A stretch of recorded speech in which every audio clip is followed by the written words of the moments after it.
Okay students, continue करते हैं अपने यूज केस डायग्राम से, जिसके अंदर हम लोगों ने देखा था कि हमारे एक्टर्स थे, ठीक है, यूज केसेस थे, ठीक है, यहाँ पर ये हमारी कुछ एसोसिएशंस थी, ठीक है, जो कि इंटरेक्शंस जो थी उनको शो कर रही थी कि किस तरह से कस्टमर्स जो हैं ये अपने सिस्टम के साथ जो है वो आपके इंटरेक्ट कर रहे थे।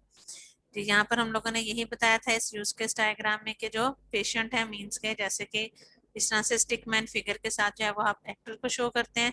जो कम्युनिकेशन है उसको आप लोगों ने ऐसे लाइन से शो करना है, और जो फंक्शंस उसके अंदर आप जो भी यूज करेंगे वो आपके इस तरह से इलिप्स साइन में जो है वो शो होंगे, तो इसको हम यूज केस बोलते हैं। ठीक है, इस डायग्राम को हमने देख लिया है। यहाँ पर भी आपका एक यूज केस डायग्राम ही बनी हुई है, जिसके अंदर वो बताते हैं कि जो ग्रेड एडमिनिस्ट्रेटर है उसका क्या काम होता है कि उसने इनपुट करने होते हैं स्टूडेंट के मार्क्स। इंस्ट्रक्टर जो है वो उसने क्या करना है, प्रिंट टीचिंग स्केड्यूल या टीच सेमिनार, ठीक है, इंस्ट्रक्टर का ये काम है। तो एक एक्टर का किसी सिस्टम के साथ जो है वो इंटरेक्शन है, और वो किस तरह से शो करते हैं, जो भी फंक्शंस जो है वो आपके शो होते हैं वो इस तरह से आपने शो करने हैं। स्टूडेंट जो है वो क्या करता है, ऑब्टेन स्टूडेंट ग्रांट, ठीक है, स्टूडेंट को जो है वो ग्रांट दी जाती है। फाइनेंशियल इंस्ट्रक्शंस हैं, फिर ऑब्टेन स्टूडेंट लोन, अगर कोई लोन ले रहा है, रीएम्बर्स करवा रहा है कोर्स की फी को या फी को पे कर रहा है, तो ये वाले जो काम जो है इसके साथ जो है वो दो एक्टर्स इन्वॉल्व होते हैं। एक तो स्टूडेंट होता है और यहाँ पर जो उसको मैनेज कर रहा होता है जैसे कि फाइनेंशियल इंस्टीट्यूशन, ठीक है। फिर उसके बाद स्टूडेंट जो है वो ड्रॉप आउट हो गया स्कूल से या फिर ग्रेजुएट हो गया है किसी भी स्कूल से, ठीक है। तो और उसके बाद फिर उसने कितने इनरोल सेमिनार लिए थे, कितने ड्रॉप किए, कितने अटेंड किए, कितने फिनिश किए, ठीक है। फिर उसके बाद यहाँ पे रिसर्चर है, अप्लाई फॉर ग्रांट, ठीक है, मीन्स के अगर तो उसको कोई रिसर्च जो है वो उसको वो ग्रांट चाहिए तो वो इस तरह से इंटरेक्ट करता है। तो इस तरह से एक एक्टर जो है वो किस तरह से एसोसिएट या कम्युनिकेट करता है किसी भी सिस्टम के साथ, उसको हम इस तरह से शो करते हैं। ओके, फिर उसके बाद आपकी कम्युनिकेशन डायग्राम, ठीक है, use to model the dynamic behaviour of the use case, ठीक है। When compared to sequence diagram, the communication diagram is more focused on showing the collaboration of objects rather than the time sequence, ठीक है। तो वो बताते हैं कि अगर हम लोग सीक्वेंस डायग्राम के साथ कंपेयर करें कम्युनिकेशन डायग्राम को, तो वो जो है वो ज्यादा शो कर रही होती है कोई भी किसी भी कोलैबोरेशन के, कोई भी ऑब्जेक्ट्स जो है वो आपस में किस तरह से कोलैबोरेट कर रहे हैं, ठीक है, रेदर देन के टाइम सीक्वेंस, क्योंकि जो सीक्वेंस डायग्राम होती है वो आपकी अकॉर्डिंग टू टाइम बता रही होती है। अब कम्युनिकेशन डायग्राम मीन्स के यहाँ से कि वो किस तरह से कम्युनिकेट कर रहे हैं किसी भी सिस्टम के साथ। तो कम्युनिकेशन को हम लोग इस तरह से शो करेंगे, यहाँ पर आपका एक कस्टमर है, ठीक है, उसकी कुछ ऑर्डर डिटेल्स हैं। यहाँ से आप लोग जो है वो वन बाय वन जो है वो आप लोगों ने बताना है कि वो कम्युनिकेट किस तरह से हो रहा है, ठीक है। फर्स्ट ऑफ ऑल उसने बटन को किसी को प्रेस किया, ठीक है, वन कॉलन प्रेस मीन्स कि यहाँ पर यूजर इंटरफेस था फिल बटन, ठीक है। फिर उसके बाद आपने फिल ऑर्डर किया, ठीक है। फिर यहाँ से देखें इस तरह से प्रोसेस इधर को गया, ठीक है, यहाँ से आपको एरो लाइन से भी शो हो रहा है। 2 नंबर पे फिल ऑर्डर किया, प्रोसेस ऑर्डर कंट्रोल, ठीक है, जब ऑर्डर कंट्रोल के पास ये आया तो उसने 3rd नंबर के ऊपर जाकर ऑर्डर को चेक किया, ठीक है। फिर उसके बाद 4th पर जो है वो अपडेट क्वांटिटी, मींस के अगर आप लोगों ने कोई प्रोडक्ट को अपने अपडेट करना है, जैसे आप ऐड टू कार्ट भी कर सकते हैं, ठीक है, मींस के जैसे कि अगर मोर आइटम्स कुछ आपको चाहिए थी तो उसने अपडेट क्वांटिटी किया।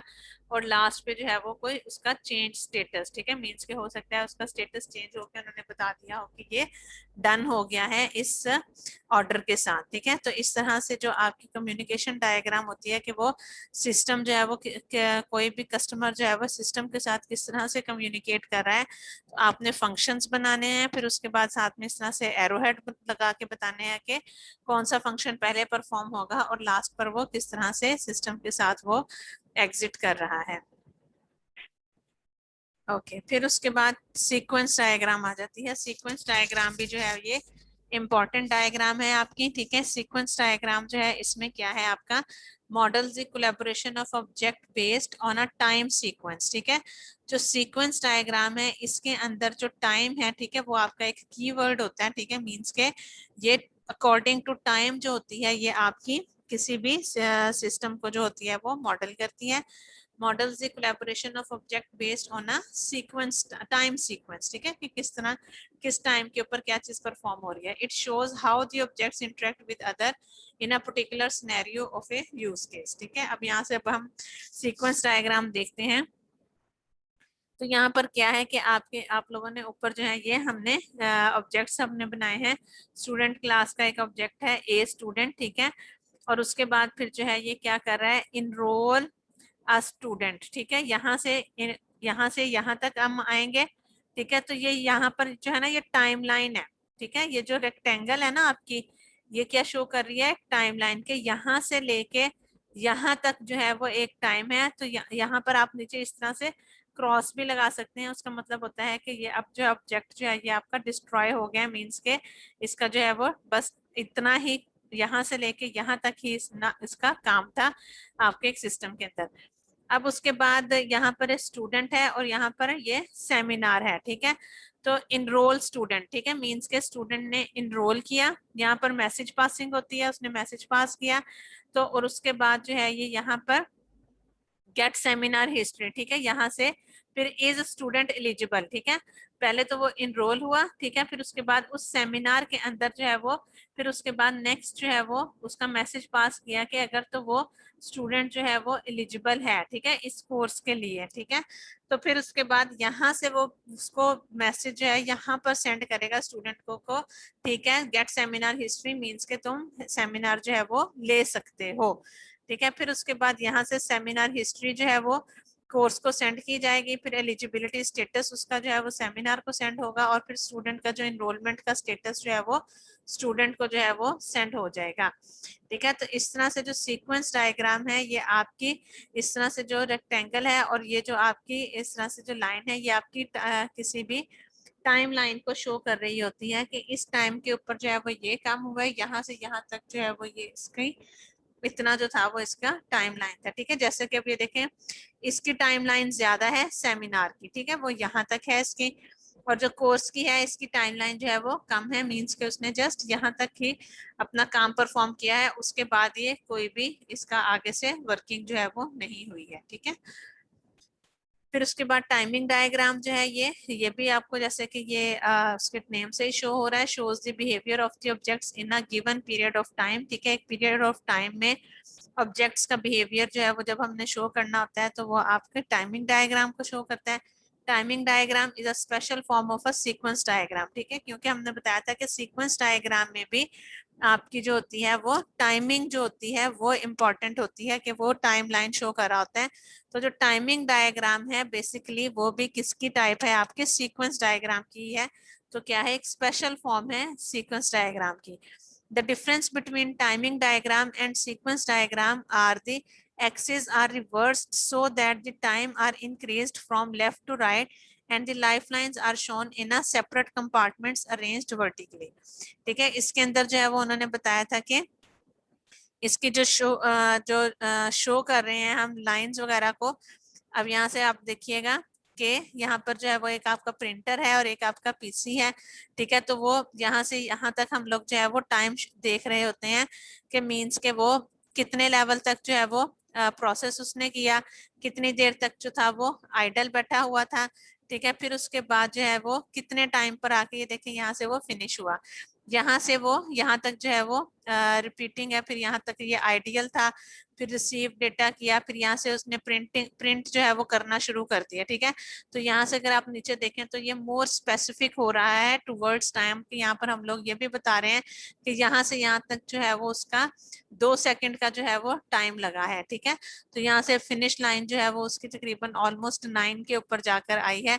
तो इस तरह से जो मोर ओरिएंटेड हो जाता है टूवर्ड्स टाइम, ठीक है, जिसके अंदर इवन आप सेकंड्स मिली सेकंड्स के अंदर किसी चीज को मेजर कर रहे होते हैं अपने के मींस के जब आप एक सॉफ्टवेयर बना रहे हैं तो उसके अंदर आप एग्जैक्ट बता सकते हैं कि इधर से लेके इधर तक इतना टाइम जो है वो उसको लगेगा किसी भी ऑपरेशन को या किसी भी चीज को परफॉर्म करने में।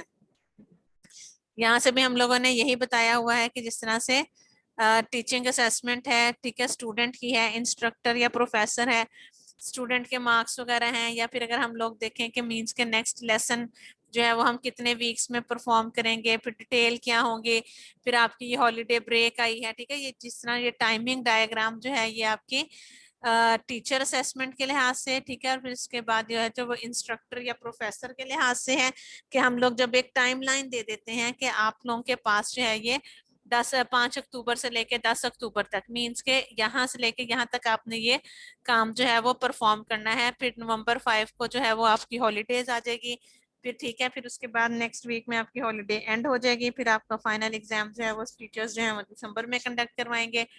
इसी तरह स्टूडेंट की भी असेसमेंट है कि ठीक है कि आप लोगों ने जो है वो नेक्स्ट लेसन कब लेना है, फिर डिटेल्स क्या है, अपडेट किया है, ठीक है। इस तरह से जो आपकी जो है वो जब हम अकॉर्डिंग टू यहाँ पर ये नीचे उन्होंने वीक बताया हुआ है कि ऑलमोस्ट 13 वीक्स हैं, और 13 वीक्स के अंदर आप लोगों ने किस तरह से हर चीज को मैनेज करना है, ठीक है।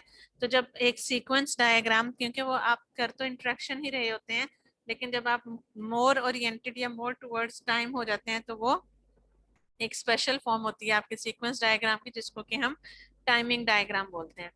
और बेटा जो अब आपकी ये लास्ट डायग्राम है that is the interaction overview diagram. Interaction overview diagram focuses on the overview of the flow of control of the interaction, ठीक है। किस तरह से कोई फ्लो हो रहा है, इंटरेक्शन किस तरह से हो रही है, उनको किस तरह से आपने कंट्रोल करना है। It is a variant of the activity diagram where the nodes are the interactions or interactions occurrences. It describes the interactions where messages and lifelines are hidden. ठीक है। अब यहाँ से हम इसके इधर से हम देखते हैं इसको इस डायग्राम से, ठीक है। अब इसके अंदर जो है वो हम लोग यही बता रहे हैं कि हम लोग जो है वो एक यहाँ से स्टार्ट कर रहे हैं, ठीक है। ये स्टार्टिंग पॉइंट होता है, जैसे मैंने आपको बताया था कि फील्ड सर्कल जो होता है, ठीक है। सिलेक्ट जो है वो सेमिनार उसने किया, फिर उसके बाद यहाँ से वो आगे इधर गया है ये बताने के लिए कि क्या वो इसमें एलिजिबल था कि नहीं था, ठीक है। जब उसके बाद वो बताते हैं कि स्टूडेंट डिटरमिन एलिजिबिलिटी, ठीक है। तो एक स्टूडेंट जो है वो फिर उसके बाद है, फिर उसके बाद उसका सेमिनार है, फिर कोर्सेज हैं कि क्या वो इज एलिजिबल, मींस के एलिजिबल था, तो फिर उसको गेट परमिट्स, ठीक है। तो यहाँ पर उसको आप परमिशन दे दो कि वो तुम जो है वो ले सकते हो, ठीक है। फिर उसके बाद दूसरी बात थी कि अगर तो वो नॉट एलिजिबल है, ठीक है, एलिजिबिलिटी अगर है आई है उसकी, अगर तो वो नॉट एलिजिबल है तो वो डायरेक्ट यहाँ से सिस्टम से एंड कर जाएगा, ठीक है। तो ये क्योंकि एक field circle with N outline जो है वो शो करती है किसी भी सिस्टम के एंड पॉइंट को, तो अगर तो वो नॉट एलिजिबल है तो बाहर आ जाएगा, और अगर यहाँ पर इज एलिजिबल आएगा तो आपने डिटरमिन करनी है यहाँ पर उसकी सेट अवेलेबिलिटी, ठीक है। मीन्स के वो सेमिनार के अंदर कितने नंबर ऑफ स्टूडेंट्स जो हैं वो इनरोल हैं, ठीक है। फिर सीट्स जो हैं वो आपकी अवेलेबल हैं या नहीं, ठीक है। फिर अगर तो वो सीट्स अवेलेबल होंगी तो आपने रोल नंबर में उसको सेमिनार में जो है वो उसको इनरोल कर देना है, और जब वो इनरोल हो जाएगा तो यहाँ से उसका ये वाला एक लाइन जो आएगी जो कि उसको एंड कर देगी, ठीक है। और अगर तो वो सीट्स जो है वो आपकी अवेलेबल नहीं है, ठीक है, मींस के अगर आपका सेमिनार हॉल जो है वो फुल हो गया हुआ है, ठीक है। यहाँ पर आपने ये जो है डायमंड शेप जो है वो शो कर रही थी, तो अगर तो जो है वो आपका सीट्स जो है वो नॉट नॉट नो सीट, ठीक है, यहाँ पर आपकी कोई सीट अवेलेबल नहीं है, तो ऐड टू वेटिंग लिस्ट, ठीक है। मींस को उसको आप वेटिंग लिस्ट में डाल दो कि हम लोग जो है वो आप जब नेक्स्ट सेमिनार कंडक्ट करवाएंगे तो तब स्टूडेंट को हम कॉल कर लेंगे। तो ऐड टू वेटिंग लिस्ट, ठीक है। तो यहाँ से वेटिंग लिस्ट के बाद भी वो क्या हो जाएगा, यहाँ से आपका प्रोग्राम जो है वो एंड कर जाएगा। तो इस तरह से आपके जो ये जो तीनों एरोज हैं वो ये शो कर रहे हैं कि ये आपके यहाँ से प्रोग्राम जो है वो एंड हो रहे हैं, ठीक है। अब यहाँ से हम लोगों ने ये बस एक इसका लास्ट स्ट्रक्चर है, हायरार्की बनाई हुई है कि कौन सी डायग्राम्स के अंदर जो है वो कौन कौन सी डायग्राम्स आती हैं। तो ये जैसे कि हम लोगों ने उधर से अपनी अभी स्लाइड्स वगैरह में भी देखा है, तो ये एक हायरार्की बनाई हुई है कि डायग्राम है कौन कौन सी थी आपकी स्ट्रक्चर, ठीक है। स्ट्रक्चर के अंदर आपकी क्लास डायग्राम थी, कंपोनेंट ऑब्जेक्ट थी, ठीक है, package deployment and composite structure, ये 6 डायग्राम्स हमने बताई थी स्ट्रक्चर में थी, ठीक है। फिर उसके बाद आपकी बिहेवियर के अंदर जो थी वो आपकी ये डायग्राम्स आ रही थी, activity diagram, use case diagram, state machine, और फिर उसके बाद इंटरेक्शन के अंदर फिर आपकी ये वाली 4 डायग्राम्स थी, sequence, interaction overview, communication diagram और आपकी टाइमिंग डायग्राम, ठीक है। तो ये बेटा आपकी टोटल जो यूएमएल डायग्राम्स हैं इनको आप लोगों ने जो है वो लाजमी गौर से देख लेना है, एक बार इसको रीड आउट जरूर करना है बिफोर गिविंग द एग्जाम। जी स्टूडेंट्स, कोई ऐसी बात जो कि इसमें आप लोगों को लेक्चर की या समझ जो ना आई हुई हो? डायग्राम्स जो है वो काफी क्लियर बनाई गई हैं ताकि आप लोगों को जो है वो आसानी हो इस लेक्चर की। मैंने जो है वो डायग्राम्स की रिकॉर्डिंग भी की है, वो भी मैं इंशाल्लाह आप लोगों के साथ शेयर कर दूंगी। तो अगर किसी बात की ना समझ आए तो then you can also study and read out आप कर सकते हैं वहां से सारी डायग्राम्स को एक बार दोबारा से। जी any question class? No ma'am, ठीक है, समझ आ गई। चलें ठीक है। ओके क्लास, थैंक यू, अल्लाह हाफिज।